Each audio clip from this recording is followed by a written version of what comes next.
Hi everyone, welcome to Couple Matters. Today we're going to talk about 3 keys to being in a healthy relationship. We know that there are a lot of factors that you might want to consider. These are the 3 that we thought were pretty significant and high priority. Yeah, and just a reminder, we're not talking about perfect relationships here, but it is important for us to continue to focus on developing a healthy and growing relationship. So the first key that we want to bring to you has to do with awareness. And it's an awareness of ourselves. And the piece that we need to understand about how we are, our makeup, the things that trigger us, the things that cause us to think in a particular way. And that really is the beginning of being in a relationship and taking consideration of our partners. Yeah, because I think when we are aware of what we do bring into the relationship, we're not just looking and depending on the other person to fill in aspects of us that we actually have to work on ourselves. And so the more that we grow in self-awareness, we actually grow in other awareness, partner awareness. And I think it's beyond just when we're in conflict or where we're dissatisfied. We might actually pick up on the things more so on what we feel like the partner should or shouldn't do.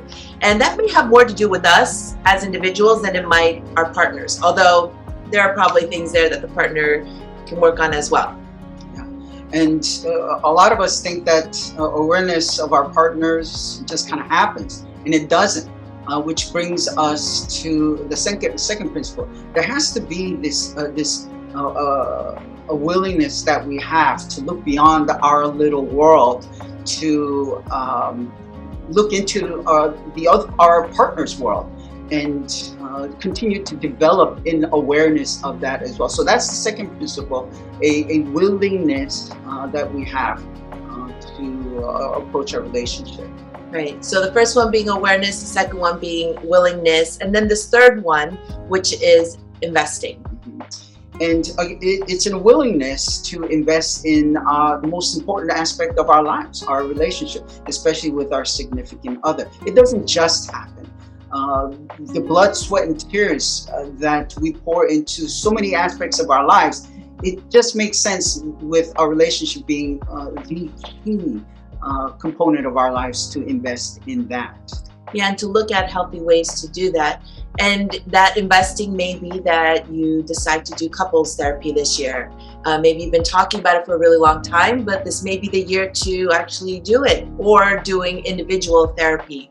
I know that sometimes there's tension between how do we invest when there are seemingly other competing priorities like childcare or paying the bills, and there are options out there. I think it goes back to the willingness. Am I willing to actually make this a priority so that I can make an investment either in our coupleness or in my individual health? And so when we make that decision to really sow into our own selves, and that goes back into helping us grow in our own self-awareness, which will then overflow into our partner awareness. But that investment, I think, is key. And so that is not just for now. It is something that you're sowing into in the present moment that will actually later on really give back. Yeah, listen, it is the greatest gift that you can give to your partner, investing in your own life. And it's the greatest gift that you can give to the generations to come after you, and with our children. When we work on ourselves and invest in ourselves and invest in this relationship as we look forward to the future. All right. That was good, huh? Thank you, everyone. See you next time.